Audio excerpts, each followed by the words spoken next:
سنن ابن ماجہ کے اندر میں نے یہ حدیث پڑھی ہے، میرے آقا نے فرمایا یہ جو چھوٹا بچہ مر جاتا ہے، چھوٹا بچہ نابالغ بچہ مر جاتا ہے، قیامت کے دن کیا ہوگا؟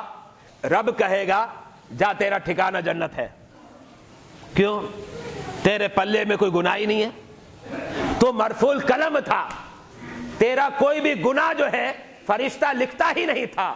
وجہ کیا تھی؟ تو نابالغ تھا، اور نابالغ جو ہوتا ہے اس پر شرعی احکام کا نفاذ نہیں ہوتا، بلکہ وہ مرفوع القلم ہوتا ہے، اس کا کوئی گناہ لکھا نہیں جاتا۔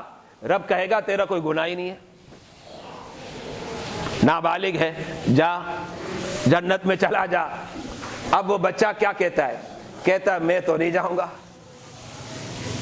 رب کہتا ہے جا جنت میں چلا جا، بچہ کہتا ہے میں نہیں جاؤں گا۔ اور آپ حدیث کے الفاظ سنیے، میں اپنی طرف سے نہیں کہہ رہا، حدیث کے الفاظ کیا پتہ آپ کو؟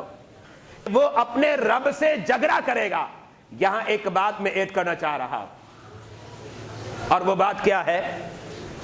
یاد رکھیے گا، جب کسی کے ناز بڑے ہو جاتے نا کسی کے پاس، تو پھر انداز ایسا ہو جاتا ہے۔ میں اس کی مثال دیتا ہوں۔ کبھی کبھار کیا ہوتا ہے پتہ آپ کو؟ باپ چھوٹے بچے کو لے کے جا رہا ہے، بچہ کہتا ہے ابا حضور دلا دو۔ ابا کیا کہتے ہیں؟ چھوڑو چھوڑو، نہیں دلا رہا۔ تو وہ کیا کرتا ہے؟ کبھی اس کے دامن کو کھینچتا ہے، کبھی دھکے مارتا ہے۔ بظاہر ایسا لگ رہا ہے وہ بچہ باپ سے لڑ رہا ہے، مجاہدہ کر رہا ہے، کھینچتا ہے، نہیں جانے دوں گا۔ اور بظاہر اگر آپ محبت کی نگاہ سے نہ دیکھیں تو پھر اسے جھگڑا تصور کیا جائے گا، لیکن جب محبت کی نگاہ سے دیکھے تو آپ کیا کہتے ہو؟ آپ کہتے ہو یہ باپ کا بیٹا ہے، باپ اس کے ناز اور نخرے تو اٹھائے گا نا۔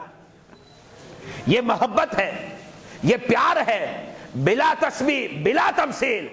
جب وہ بچہ ہوتا ہے اور رب اس سے پیار کرتا ہے تو پھر بچہ جو ہے رب کی بارگاہ میں ضدیں کرتا ہے، مولا جاؤں گا نہیں۔ رب کہتا ہے کیوں نہیں جائے گا؟ کیوں جھگڑا کر رہا ہے؟ بچہ کہتا ہے مولا اکیلے تھوڑی جاؤں گا، اپنے والدین کو بھی لے جاؤں گا۔